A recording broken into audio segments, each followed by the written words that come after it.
3.2 question number है 5th। Question है half the parameter of A rectangular garden. एक garden के बारे में बातें की गई है और गार्डन भी कैसा है, रेक्टेंगुलर टाइप में बनाया है। जो केस है वो रेक्टेंगल के ऊपर क्या बोला है, whose length is 4 metre more than its height। उसने बोला है उसने कि जो लेंथ है वो मोर देन 4 ऐसा होता है 4 प्लस किससे, उसकी हाइट से। ठीक है,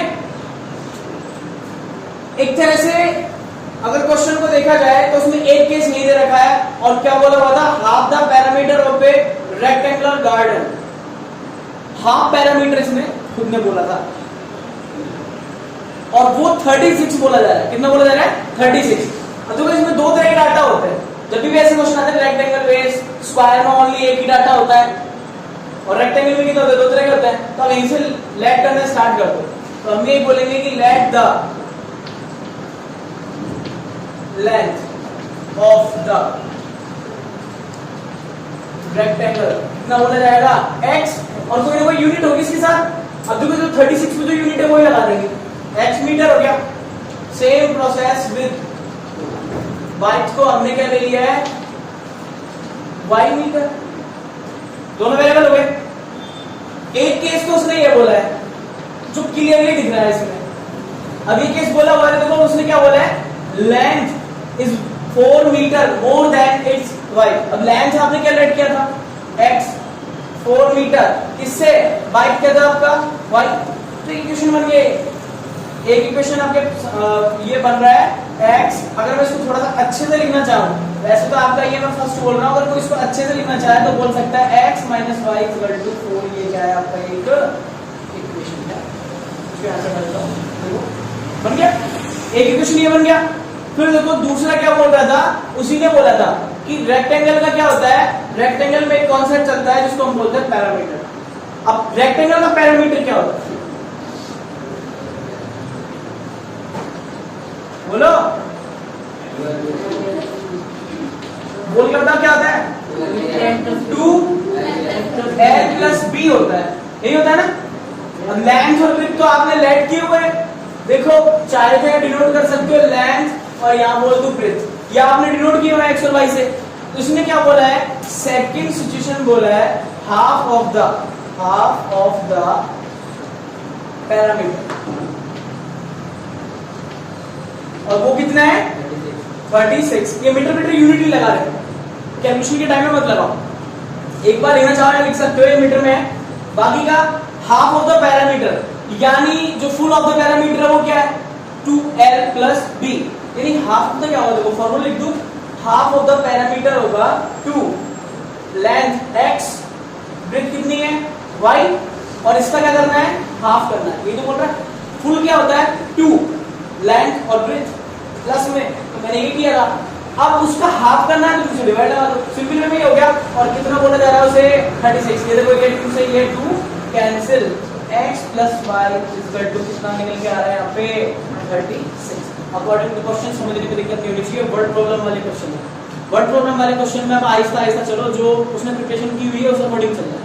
पहले बोला हाफ ऑफ द पैरामीटर लाओ, तो आपने देखा कि फुल ऑफ द पैरामीटर क्या होता है, वो होता है उसमें हाफ का मतलब उसे 2 से डिवाइड करना है, तो अपन ने कर दिया और वो वैल्यू गिवन था 36। ऐसे ही क्या था, सेम केसेस अगर यहाँ देखते हैं तो लेंथ आपने x लेट किया, ब्रेथ को y से डिनोट कर लिया। फिर एक केस बोला होता है उसका लेंथ है वो 4 मोर देन है, किससे, बाइक से। अब इसके बाइक को अपन ने एक कैलकुलेशन बनाया मैंने वर्ड प्रॉब्लम से, और इधर इक्वेशन ये बनता है, लेंथ आपने x लिया 4 कर दिया मोर देन y से, दोनों इक्वेशन आपकी बन जाती है। बोला क्या था, find the dimension of the garden. देखो इसमें कुछ बोला नहीं है, यहाँ एक तरह से फ्रीडम है कि आप इस वेरिएंट को किस तरह से यूज करना चाहोगे, ग्राफिकली सॉल्व करोगे, सब्स्टिट्यूशन से करोगे, एलिमिनेशन से करोगे, जैसे भी चाहो वैसे करोगे। पर जो सारे प्रीवियस क्वेश्चन थे वो लगभग कैसे थे, सारे ग्राफिकल थे। तो अकॉर्डिंग अगर इस चैप्टर को देखा जाए तो ये मस्ट है कि आपको इस प्रॉब्लम को किससे सॉल्व करना है, ग्राफ से सॉल्व करना है। तो आप इस क्वेश्चन के लिए टेबल क्रिएट करोगे। अभी अगर टेबल क्रिएट करते हैं, देखो क्या क्या बनता है। मैं टेबल तक का क्रिएट कर देता हूँ, ग्राफिक देखना क्या बन जाता है उसका। इसमें फर्स्ट इक्वेशन बोली गई थी x minus y is equal to 4। यहाँ तक कोई दिक्कत नहीं, फर्स्ट इक्वेशन हो गया और मैंने इसको ये फर्स्ट इक्वेशन बोल दिया और इसी के साइड में सेकंड इक्वेशन हमारा आया x plus y is equal to 36। अब मैंने बोला हुआ है कि ऐसे जो क्वेश्चन होते हैं ना उसमें आपको स्टैंडर्ड आंसर निकालना आना चाहिए, जो रफली आप करते हो उससे। और रफली यानी आपको एलिमिनेशन सब्स्टिट्यूशन इसके अंदर लगाना आना चाहिए फास्टली, ताकि आपको आंसर पता लग जाए। तो मुझे रीडिंग लेने में बहुत ज़्यादा दिक्कत नहीं होने वाली। मैं इसको थोड़ा रफ एरिया में आपको बताता हूँ कैसे सॉल्व करेंगे। फर्स्ट इक्वेशन था x minus y is equal to 4 and second equation is x plus y is equal to 36। बड़ा अच्छे से काम बन रहा है यहाँ पे, x माइनस वाई बड़े अच्छे से काम बन रहा है। 2x ये हो गया और ये कितने हो गए 40। x इज इक्वल टू बिल्कुल 20 मिल रहा है, नहीं मिल रहा? अब x इक्वल टू 20 मिल रहा है तो सोच लो अगर x इक्वल 20 है, चलो ये 20 है तो y क्या होगा 16 होगा ऑर्डिनरी। ये वैल्यू मिल गई, तो इससे काम बन जाएगा, आपकी प्रॉब्लम भी सॉर्ट आउट हो जाएगी। ये इसके आंसर है। जल्दी देखो आंसर क्या है, जल्दी देखो आंसर, जल्दी जल्दी जल्दी। तो टेबल निकालना स्टार्ट करेंगे इसी के अकॉर्डिंग, ठीक है? तो ऐसा करते हैं, फिर कुछ भी लेट कर लेते हैं। तो इसमें से पहले सॉल्व करते हैं। 4 प्लस वाई बना दिया और इसको डाल दिया नंबर 3। अच्छा ठीक है, यहाँ पे कोई भी एक रीडिंग ले लो, कम से कम आपको दो वैल्यूज तो निकालनी है। Let y is equal to मैं लेके चल रहा हूँ, 0 मत लेना, थोड़ा अच्छा रीडिंग ले लेना, दिक्कत नहीं हो। तो अपन ऐसा करते हैं, रीडिंग समथिंग इसमें लेते हैं 6 ले लूँ। नॉर्मल में y इज इक्वल टू क्या ले लिया 6 और पुट इन इक्वेशन नंबर 3 में रखा तो x इक्वल टू क्या मिल गया 4 प्लस 6 यानी x क्या आ गया 10। दूसरा रीडिंग मेरा फिक्स है, मैं वही लिखूंगा, 10% में वही लिखने वाला हूँ। अच्छा अब देखो यहाँ पे अगर ये लिखना चाह रहे हैं देखो क्या बोल सकते हैं इसके लिए। अच्छा ये 6 ले लिया। अब देखो दूसरा वाला रीडिंग, लेट मैंने यहाँ पे बोल दिया y इज इक्वल टू क्या लेके चल रहे हैं अपन 16, पुट इन इक्वेशन नंबर किसमें ले रहे हैं अपन 3 में और मुझे मिल जाएगा क्या x is equal to 4 plus 16 यानी कितना मिल गया 20। एक थोड़ा सा अजीब हो मतलब एक सिस्टम ऐसा बन रहा है, मैंने ये लिया है कोई दिक्कत नहीं है, बिल्कुल ग्राफ बनाने में परेशान नहीं होना चाहते तो मैंने इसको राउंड फिगर में 4 की टेबल का कैंडिडेट ले लिया, बहुत मजा आ जाएगा, ग्राफ बनाने में बहुत आसानी होगी। ये 6 लिया है ना, कोई इसका लॉजिक नहीं है। अभी अगर मैं इसको 4 के मल्टीपल्स में ले लूँ तो बड़ा आसान हो जाएगा, नहीं तो आप 2 की रीडिंग चलाओगे वहां भी कोई दिक्कत नहीं आने आपको। 2 के ले लोगे आप, पैरामीटर कल तक 1 के लिए थे ना, 1 2 3 ऐसे लिए थे, अब 2 के ले लेना। अब जैसे आप ऐसे बना सकते हो। देखो मैं एक और ले लेता हूँ, इसकी रीडिंग 3 जरूर नहीं है मैं उसको शो करूँ। तो लेट y इक्वल टू मैंने लिया है 4 और मैंने रख दिया है पुट इन इक्वेशन नंबर किसमें रखा है अपन ने ये 3 में। तो मुझे क्या मिल जाता है देखो x equal to 4 plus 4 then क्या मिल रहा है 8। अब अपनी एक टेबल इसके अकॉर्डिंग बन चुका है। एक टेबल क्या बोल रहा है ये x है y है, जरा सोचो क्या क्या चीजें बनी। जब आपने स्टार्टिंग में मैं यहीं से स्टार्ट कर रहा हूँ, जब मैंने रखा y इक्वल टू 4 तो मुझे क्या मिला x इक्वल टू 8 मिला, ठीक है? y equal to 4 then x equal to 8 आया। तो दूसरा क्या रख रहे थे y इक्वल टू आपने 6 रखा था, y इक्वल टू 6 रखा तब क्या हो गया इसका 10 हो गया। फिर आपने y इक्वल टू 16 रखा तो इसका कितना होने लगा था 20 लगा था, x ही तो बढ़ रहा था, तो इसमें से आपने एक टेबल बना लिया। सेम प्रोसेस, मेरी इच्छा है ना कोई सी वैल्यू रखूं, मैं तीनों डिनोट करूं या दोनों करूं, कोई फर्क नहीं पड़ता उससे। देखो फिर नेक्स्ट क्या करने वाले हैं, देखिए यहाँ पे क्या है x plus y is equal to 36। अब इसका जरा सोचो क्या रखेंगे। सबसे पहले तो देखो एक चीज तो एडवांटेज में यही क्लियर थी कि आप पहले से थोड़ा सा रीअरेंज कर लो। सपोज दैट ऐसा कर लेते हैं 36 माइनस के y, ये बन गया नंबर 4।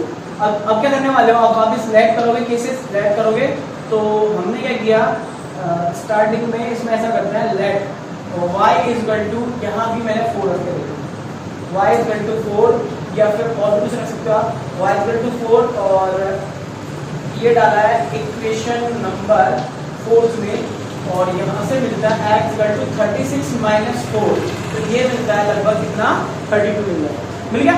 रैंडमली रीडिंग ले रहे हैं, कोई फर्क नहीं पड़ता, आप अपने हिसाब से ले सकते हो। बाकी का देखो यहाँ पे सेकंड रीडिंग मैंने कहा ना, एक रीडिंग तो मेरी पर्सनल है, ये तो रखेंगे 100% रखेंगे। तो यहाँ पे बोलते हैं लेट y इक्वल टू हमें कितना लेना है 16 लेना है और पुट करना है किसमें इक्वेशन नंबर किसमें 4 में। तो यहाँ से क्या फाइनल मिल जाएगा x equal to 36 minus y की पोजीशन पे 60 तो ये मिलेगा 20। तो यहाँ पे दोनों रीडिंग बेस्ट है, आपका काम लगभग हो चुका है, आपको ज्यादा सर नहीं बचाना, कम से कम दो रीडिंग निकालो और आप आगे चले जाओ, फिर कोई दिक्कत वाली बात नहीं है। आप दो रीडिंग निकालने के बाद कम से कम आगे चले जाओ तो आपको सिंपल वे में जो प्रोसेस है ग्राफ बन जाएगा आपको ऑटोमेटिक, कोई दिक्कत नहीं आने वाली। फिर भी एक और रीडिंग सोच लो जरा क्या होना चाहिए। लेट y इक्वल टू 12 कर दूं, कोई फर्क थोड़ी ना पड़ने वाला है। इक्वेशन किसमें, फोर्थ में, तो सोच लो क्या आने वाला है। जैसे रखोगे यहाँ पे 12 तो ये हो जाएगा 24, ये आएगा। और 24 देख लेना, कोई सब्ट्रैक्ट या एडिशन वाली कोई दिक्कत ना फंसी हो किसी, सारे वैल्यूज देख लो। आपने क्या रखे थे, स्टार्टिंग y इक्वल टू 4 रखा, तब आप लोगों को मिल गया 32। फिर सेकंड नंबर पे आपने x इक्वल टू 20 मिला, पर रखा क्या था 16 ये रखा था आपने, ठीक है। फिर नेक्स्ट में आपने y इक्वल टू 12 रख दिया, तो आपको कितना मिलने लगा 24 मिलने लगा, और सारे एडिशन आपको 36 दे रहे हैं, तो वो रीडिंग वैलिड है। एक बार चेकआउट कर लेना क्या पढ़ाने से पहले, तो सारे एडिशन देख लो आपको 36 दे रहे हैं, तो आपकी इक्वेशन सारी बेस्ट है, कोई गड़बड़ नहीं हुई है टोटल में। सेम प्रोसेस एक बार इधर भी चेकआउट कर सकते हो, देखो 8 - 4 4 का इंटरवल, 10 - 6 4 का इंटरवल, 20 - 16 4 का इंटरवल, लगभग आपका क्या बन रहा है, लगभग आपके दोनों इक्वेशन वैलिड प्रूफ हो रहे नहीं हो रहे। आंसर मैंने आपको बता दिया, आंसर आपका यही रहने वाला है। आप बोलोगे लेंथ है 20 तो ब्रेथ होनी चाहिए कितनी 60, हो गई उससे 4 मोर नहीं है, तो आंसर तो यही है जो चीटिंग से निकलता है, एलिमिनेशन से निकाला है। बट एक्चुअल में आप इसको ग्राफ बनाओगे, और मैं बता दूं ग्राफ में बॉक्स में जो रीडिंग कॉमन आती है वही उसका आंसर होने वाला है, उसका आंसर वही होता है जो उसके रीडिंग क्या आ रही होती है, कॉमन आ रही होती है। इसी पॉइंट पे ये आपस में एक दूसरे को इंटरसेक्ट करते हुए जाएंगे। तो फाइनल मेरे हिसाब से इतना आप क्वेश्चन नोट करने के बाद इसका ग्राफिकल स्ट्रक्चर बनाओगे, यानी इसी रीडिंग से आपको बनाना है ग्राफ। तो ग्राफ का ही बता चुका हूं, अपने अकॉर्डिंग बनाओगे, ठीक है।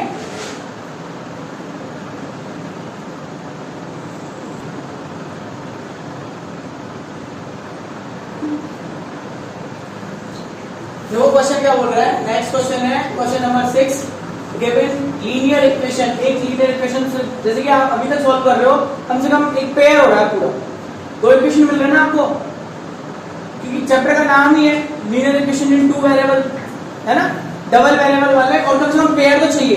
इंटरसेक्शन, पैरेलल या कोइंसिडेंट लाइंस को अगर चेकआउट करना है तो लगभग हमें एक पूरा पेयर चाहिए इक्वेशन का। अभी क्या गिवन है हमें 2x + 3y - 8 = 0, और फर्स्ट केस बोला हुआ है कि इसका जो पेयरिंग वाला इक्वेशन है वो आपको फाइंड आउट करना है।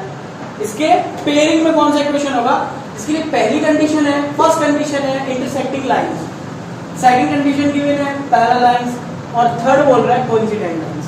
यानी उस इक्वेशन के कंपैरिजन में second equation for the intersecting lines, second equation for the parallel lines, और second equation for the coincident lines. अब इस प्रॉब्लम को सॉर्ट आउट करने से पहले आपको पर्टिकुलर इन सब के केसेस याद होने चाहिए। कैसे, देखो we know that 4 intersecting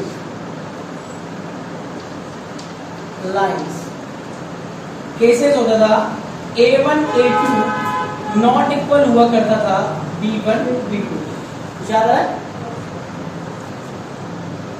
when first line A1x B1y plus C1 is equal to 0 and second line A2x B2y plus C2 equal to 0।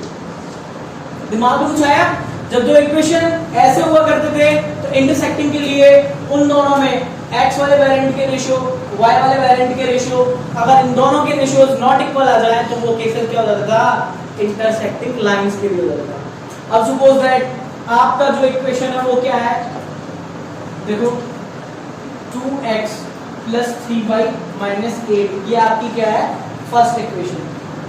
Late A2x + के B2y + के C2 = 0, ये आपकी कौन सी इक्वेशन मानी मैंने, इसके लिए आने वाली सेकंड इक्वेशन मान लिया। अगर आपने ये लेट कर लिया है तो सोचो अकॉर्डिंग टू दिस कॉन्सेप्ट क्या होना चाहिए, 2/A2, सही है ना, वो कभी भी नहीं आना चाहिए, मैं लिख रहा हूं यहाँ पे 4 इंटरसेक्टिंग, अब तुम समझने की कोशिश करना, नॉट इक्वल B1 के पोजीशन पे 3 रख दिया मैंने, है ना, और B2 के पोजीशन पे क्या होना चाहिए, B2। ये दोनों पोर्शन कभी इक्वल नहीं होने चाहिए। तो एक बार सोचो,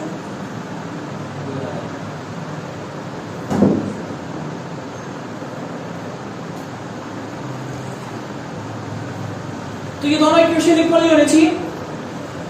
अगर ये दोनों इक्वेशन इक्वल नहीं होने चाहिए तो आप खुद सोच लो, अगर यहां पे A2 2 आ जाता है सपोज दैट, और B2 की पोजीशन पे 3 आ जाता है, तो तुम्हें लगता नहीं है ये केस इक्वल होने लगेगा? ये चीजें कैंसिलेशन होके 1 1 दे देंगे ना। तो मेरे कहने का मतलब है इसका क्या, देखो अगर सपोज दैट ये साइन नहीं है बीच में, इसके मिड में ये नॉट इक्वल का साइन नहीं है, तो आप लोग इसको क्रॉस मल्टीप्लिकेशन करते नहीं करते? इसको आप क्या करते, क्रॉस मल्टीप्लिकेशन करते। और क्रॉस मल्टीप्लिकेशन अगर ऐसा नहीं समझ पा रहे तो आप इतना समझो कि A2 पे कभी 2 नहीं आना चाहिए, B2 पे कभी 3 नहीं आना चाहिए। अगर ये दोनों आ जाता है तो आपकी केस जो इंटरसेक्शन के लिए है वो अपोजिट हो जाएगी, क्योंकि इन दोनों के डिवाइड में आपको क्या मिलेगा, 1 और 1 मिलेगा। यही तो होने वाला है। अगर यहाँ 2 आ जाए तो ये दोनों इक्वल हो जाएंगे, 2 और 3 आ जाएंगे। तो इसलिए हम ये बोलेंगे कि मैथ्स में नेचुरल नंबर या कुछ भी नंबर आप रख लो, बट आपको कभी भी A2 का वैल्यू क्या नहीं रखना है, A2 कभी भी 2 नहीं होना चाहिए, और साथ में B2 कभी भी 3 नहीं होना चाहिए। अगर ये हो जाते हैं तो आपका लगभग इशू वेस्ट हो जाएगा, कोई काम का नहीं रहेगा, ठीक है ना। तो इसके लिए क्या इक्वेशन सोचे, आप खुद सोच लो, यहाँ 2 है, यहाँ ये 3 है, तो सपोज दैट क्या होना चाहिए, इनके अलावा कोई वैल्यू रख के देख लो। मैं तो कहता हूँ उल्टा कर लो, तो उल्टा कर लो भाई, A2 को 3 बोल दो और B2 को 2 बोल दो, काम आसान है, नई इक्वेशन आ जाएगी। तो ना फाइनली हम क्या बोल रहे हैं, A2 को तो मैंने बोल दिया late A2 is equal to क्या है 3 और B2 इज इक्वल टू 2, और कुछ भी रख सकते हो आप, 7 है ना, कुछ और नंबर 4 कुछ भी रख सकते हो। बाकी के ये रखने से क्या फायदा होगा, अब आप चेकआउट करके देख लो इक्वेशन क्या बन जाएगी। A2 की पोजीशन पे 3 रखा तो 3x, B2 की पोजीशन पे मैंने 2 रखा तो 2y, और C2 के पोजीशन पे आप कुछ भी रख लो, कुछ भी आपका जो नंबर आपका मन करे वो रखो। मैंने 9 रख दिया, देखो मेरे पास क्या बन जाता है 9 इज इक्वल टू 0। जरा इन दोनों कंपेयर करके देखना, कभी इनसे आ सकता है क्या, ये 2/3 वो 3/2 कभी भी लाइफ में इक्वल नहीं होने वाले। तो केस कैसा, राइट की बात एक ऐसी इक्वेशन निकालते जो कि क्या हो, उसके कंपैरिजन में इंटरसेक्टिंग रिजल्ट हो, उसलिए पूछा था। तो देखो बड़ा सिंपल है ना, अगर जनरल में किसी बच्चे से पूछता तो वो कहता कि भाई A2 और ये A1 वाला जो 2x लिखा है ये इक्वल ना हो तो कुछ भी रख लो, वो बोलता 7x प्लस के 5y प्लस के 9, ये भी इक्वेशन सही थी, कुछ भी रख लो, बट इक्वल मत करना, केस आपका सेफ रहना चाहिए।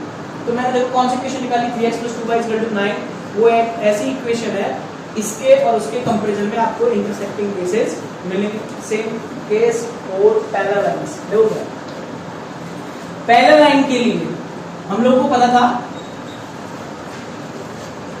सॉरी ये लिखते हैं, A1x B1y plus C1 is equal to 0, ये कोई फर्स्ट इक्वेशन है। A2x B2y plus C2 equal to 0, ये कोई आपकी कैसी इक्वेशन है, सेकंड इक्वेशन है। अब इन दोनों इक्वेशन को देखो, ये इक्वेशन और ये इक्वेशन कब पैरेलल होते हैं, कब पैरेलल होता है, ये केस पता होना चाहिए। A1 A2 इक्वल हो जाता है किसके, B1 B2 के, बट नॉट इक्वल होता है किसके, C1 C2 के। देन बोथ लाइंस आर कैसी होती हैं, पैरेलल। ये केस होता नहीं होता, अगर ये केस होता है तो देखो जनरल आंसर लगाते हैं, ऐसा तुक्का बोलते हैं इसको, लॉजिक में आंसर लगाते हैं, तो आप क्या बोलोगे 2x plus 3y, 2x plus 3y, मेरी इक्वेशन समझने की कोशिश करना, मुझे नीचे वाला इक्वल चाहिए, मुझे क्या चाहिए, नीचे वाला इक्वल चाहिए। बहुत शानदार तरीके से आंसर लगा सकते हो, कैसे, दूसरी इक्वेशन भी बोल देना 2x प्लस 3y प्लस 9 करके देख लो, उसका 2 और इसका 2, उसका 3 इसका 3, उसका -8 और इसका 9, ये वाली पार्टी तो कभी इक्वल नहीं है, बट ये वाले तो इक्वल है कट के, है कि नहीं? आंसर ये भी बेस्ट है। चलो सर ये तो क्या है, आपने वहां से कॉपी कर दिया, ये नहीं करना चाहते तो क्या करो, double time of 2, double time of 2 इसका कर दो 3 का 6। क्या दिक्कत आ रही है? अब भी केस सॉल्व है। 2/4 3/6 बोलो 1/2 आ रहा है नहीं आ रहा? आता ना? तो ये लॉजिक वे में सोचे जाते हैं, ये सोचने वाले क्वेश्चन थे, कभी एग्जाम में ऐसे आते नहीं है पर्टिकुलर, कभी आपके आ भी जाए तो कॉन्सेप्ट जिसको शानदार तरीके से याद है वो राइट डाउन करे और फिर लास्ट में चाहे तुक्का ही लगा दे, नंबर मार्क्स मिलते हैं, अच्छे नंबर मिलते हैं। तो यहाँ पे घबराने वाली बात नहीं होती। अपन इनके लिए अगर आंसर सोच रहे हैं तो अपन भी यही बोलेंगे, हमने क्या देखा, अगर ऐसे कोई इक्वेशन है तो जो 2x + 3y - 8 है वो हमारी फर्स्ट इक्वेशन है, एंड लेट कर लिया हमने a2x + के b2y + c2 हमारी क्या इक्वेशन होगी, सेकंड इक्वेशन होगी। अगर दोनों इक्वेशन होंगे तो हम बोल रहे हैं फॉर पैरेलल क्या केस चलता है, पैरेलल हम बोल सकते हैं कि केस हमारा एक ही चलना है, ये दोनों इक्वल कर लेना, बट ये वाला इक्वल नहीं होना चाहिए, थर्ड वाला इक्वल कभी नहीं होता इसमें। अच्छा a1 क्या है, फर्स्ट इक्वेशन का जो कोएफिशिएंट होता है x का वो a1, सेकंड वाला क्या है वो a2 ही है, और इक्वल करना है किसके, जरा देखो इसमें है 3 और नीचे वाला b2, और कभी भी इक्वल नहीं होना चाहिए, यानी कौन सा -8, और नीचे c2 कौन था जो आपने सोचा वो c2 रखा है अभी फिलहाल, तो आपको ये केसेस मिलते हैं, मिलते नहीं मिलते। अब ये दोनों पोर्शन आपको इक्वल करवाने हैं, क्या करना है, ये दोनों पोर्शन आपको इक्वल करवाने हैं, तो आप इनकी जगह ऐसे कौन सा वैल्यूज रखोगे ताकि केस पे कोई भी इफेक्ट ना पड़े। खुद से सोचो क्या रखने वाले हो, आपके केसेस बन जाते हैं, मैं डायरेक्ट कर देता हूँ, स्पेस भी नहीं इतना। a2 की पोजीशन पे मैंने रख दिया क्या 4, b2 की पोजीशन पे रख दिया मैंने क्या 6, और c2 की पोजीशन पे रख दिया मैंने क्या 7, नॉर्मल वे में रैंडमली। तो मेरा इक्वेशन क्या बना, मेरा इक्वेशन बना देन क्या हो गया, ये बनेगा 4x + 6y और प्लस के 7 = 0। वो रिमेनिंग इक्वेशन है जो कि उस इक्वेशन को पैरेलल पे एक तरह से धकेल देती है पैरेलल साइड के लिए, यानी अगर ये दोनों होंगे तभी आपका क्या होना चाहिए, पैरेलल के लिए केसेस बनेगा। तो थोड़ा सा इतना याद रखना होता है। सेम प्रोसेस आपको थर्ड वाले केस के लिए भी टैली करना है। सेम प्रोसेस अगर थर्ड वाले केस के लिए टैली करते हो तो देखो रैंडमली इसका क्या आंसर होना चाहिए, मैं यहाँ पे बोल दूं यही सीन यहाँ पे अगेन होगा, तो मैं बोल देता हूँ ये फर्स्ट जो इक्वेशन है उसको लिख लेते हैं 2x + के 3y - 8 = 0, ये फर्स्ट इक्वेशन। लेट कर लिया a2x + के b2y + के क्या होना चाहिए c2, ये इसका सेकंड इक्वेशन। अगर देखो आप अगर ये हो चुका है तो सोचो 4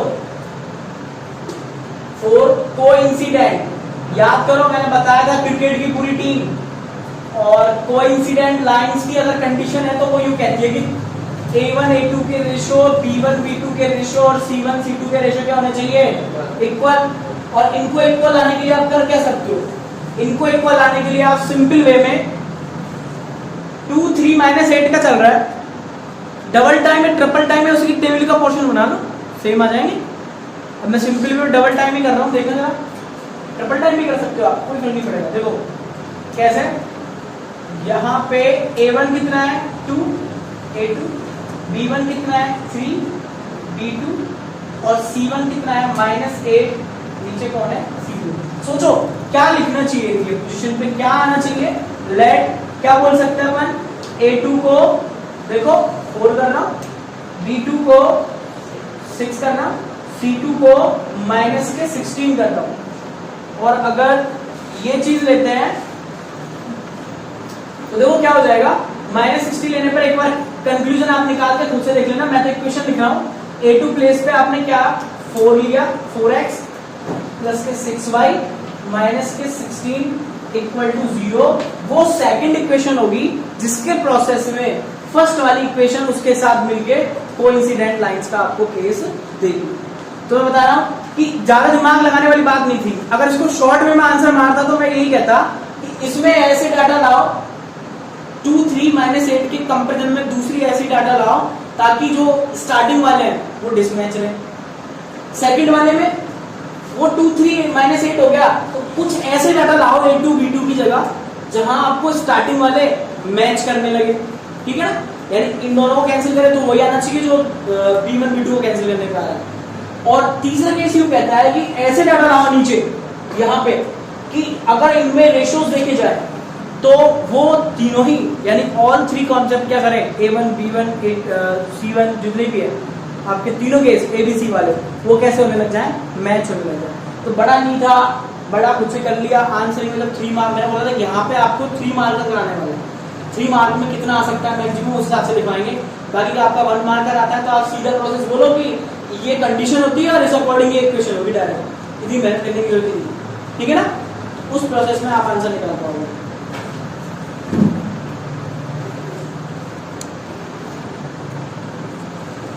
देखिए 3.3 एक्सरसाइज है, अभी तक जो सॉल्व किए वो ग्राफिकल किए सारे। ग्राफ बनाओ आंसर निकालो, ग्राफ बनाओ आंसर निकालो। अब जो टॉपिक है आपका 3.3 में फर्स्ट जो मेथड अप्लाई किया है एल्जेब्रिक मेथड, बोलते हैं इसको कैलकुलेशन के हिसाब से क्या आंसर निकालूं ग्राफ को छोड़ के, तो उसमें जो फर्स्ट मेथड है वो है आपका सब्स्टिट्यूशन मेथड। और सब्स्टिट्यूशन का हिंदी मीनिंग होता है प्रतिस्थापन, ठीक है। ये चीज क्लियर है कि सॉल्यूशन के लिए कम से कम दो इक्वेशन आपको मिलने वाली है और उन दोनों इक्वेशन के अकॉर्डिंग आपको मैं प्रतिस्थापन का मतलब बताता हूं। प्रति एक तरह से मैं कह सकता हूं कि आपको सपोज दैट अगर कोई इक्वेशन आपके पास ऐसे थे, ये आपके पास इक्वेशन है वो ऐसे है, तो आप क्या करो कि आपके पास इनपे है ना दोनों के पास दो तरह के वेरिएबल होंगे, ऐसे वेरिएबल होंगे, कंफर्म है। इन वेरिएबल्स में ये दो इक्वेशन होंगे। आपको क्या करना होता है, किसी भी एक इक्वेशन से किसी एक वेरिएबल का वैल्यू निकाल करके पुट करना होता है किसमें, सेकंड। ये इसका प्रोसेस है, ज्यादा नंबर नहीं है। फर्स्ट इक्वेशन, सेकंड इक्वेशन, किसी एक इक्वेशन में मैथमेटिक्स खेलो थोड़ा सा और वहां से वेरिएबल का वैल्यू निकाल के फर्स्ट से अगर आपने खेला है तो सेकंड वाले में पुट करना है, सेकंड से खेल लो तो फर्स्ट में पुट करना है। और यहाँ पे सिचुएशन वो बताएगी कि किस इक्वेशन के साथ आपको खेलना है। अपना मोटिव है क्वेश्चन सही होना, दूसरा मोटिव है टाइम बचा के करना, है ना। जैसे कि देखो मैं जस्ट एग्जांपल ले रहा हूँ, मैं पहले भी बता चुका हूँ इसके बारे में। जैसे कि देखो एक इक्वेशन है x y और ये 40, ये फर्स्ट इक्वेशन है और दूसरा इक्वेशन क्या गिवन है x माइनस वाई, ये 4। ये इक्वेशन है x प्लस वाई 40 और x माइनस वाई 40। अब सुन लो, आपको काम क्या करना है बता दूं, आपको x और y के वैल्यूज निकालने हैं, ये काम है आपका। और मेथड कौन सा लगाना है, सब्स्टिट्यूशन का। देखो सब्स्टिट्यूशन के मेथड में क्या करना होता है, आपको जो आसान लगे उस इक्वेशन से खेलना है। मुझे ये ज्यादा आसान लग रही है, आप फंसे भी कर सकते हो, और मुझे ये ज्यादा आसान लग रही है क्योंकि मैं सेकंड के बाद ही लिख रहा हूं वैसे। तो देखो मैंने सेकंड वाली में क्या किया, वेरिएबल का वैल्यू निकाला। और वेरिएबल का वैल्यू कैसे निकाला, मैंने इसके y वाली टर्म को ट्रांसफर कर दिया। y वाली टर्म को जब ट्रांसफर किया तो माइनस वाली टर्म जब उधर जाएगा इक्वल साइन से तो हो जाएगा प्लस का, क्या हो गया 4 प्लस y हो गया। फर्स्ट थी, सेकंड से मैं कुछ अप्लाई कर रहा था तो मैंने ये निकाला, रिजल्ट निकाल लिया। इसको मैंने एक नया इक्वेशन डाल दिया, वो क्या बोल दिया, नंबर 3। किससे लाया था, सेकंड से। किसका निकाला, x का। और इस x को सब्स्टिट्यूट करूंगा किसमें, सेकंड से निकाला तो किसमें लेके जाऊंगा, फर्स्ट में। तो बोल दूंगा पुट इक्वेशन थर्ड इन, इसमें फर्स्ट। यहां पे ये भी लिख सकते हैं put value of x in first. कर रहे हो, क्योंकि सेकंड से निकाला हुआ था उसको आपको दूसरे में रखना है। मैं कई बार बोल रहा हूँ, गड़बड़ मत कर देना। पहले से निकालो, सेकंड में सेकंड वाली में रखना है। सेकंड को ऑपरेशन करके कुछ निकालते हो तो फर्स्ट में अपोजिट जाओ। देखो क्या हो जाएगा, जहां x है वहां ये चीज लिखनी है। अब आपको देखो 4 प्लस वाई, इस x की पोजीशन पे रख दिया मैंने। y ऑर्डिनरी था ही खुद का, एडिशन कर लो भाई, सिंपल एडिशन है ना। 4 प्लस के 2y हो जाएंगे 2y बोले तो 14 माइनस 4 कितना हो गया, 10 हो गया। y इक्वल टू 10/2 कितना आंसर मिला, 5 मिला। अब आपको आंसर निकालना है, y तो आ गया, x चाहिए तो जो कैसा है, y इक्वल टू 5 फर्स्ट में रख लोगे तो भी आ जाएगा, सेकंड में रख लोगे तो भी आ जाएगा x का वैल्यू, और थर्ड तो रेडी है x का आंसर देने के लिए, तो बेस्ट है कि आप किसमें रख लो, थर्ड में रख लो।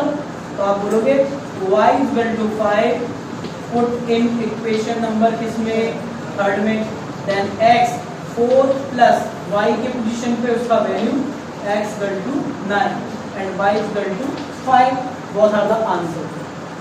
पर मेथड तो ये है, चलो क्या क्या कर रहे थे, फर्स्ट और सेकंड में से किसी एक को ट्राई मारा, सेकंड वाले किसमें वैल्यू निकाला, पुट कर दिया उसे किसमें, फर्स्ट वाली, अपोजिट वाली में करना है, और फर्स्ट में पुट किया तो y का वैल्यू निकला, और y के वैल्यू को तो अगेन किसी भी इक्वेशन में पुट कर लो, आपको आंसर मिल रहा है, मिल गया। चेकआउट करके देखना कैसे होता है, 9 और 5 ये दोनों मेन जो क्वेश्चन इक्वेशन है उनको सेटिस्फाई करो, रख के देख लो, x की पोजीशन पे 9, y के पे 5, 14 आ रहा है नहीं आ रहा, x के पे 9 माइनस 5 4 आ रहा है नहीं आ रहा, आंसर आपका राइट है, टैली करने की जरूरत नहीं है किसी से, वैल्यू तो वही आंसर है जो आपको सेटिस्फेक्शन दे दे, दोनों के लिए दे रहा है, ठीक है ना। तो हाथ मिलाना आपके आंसर x इक्वल टू 9 और 5 इस क्वेश्चन के लिए बन जाता है, ठीक है ना।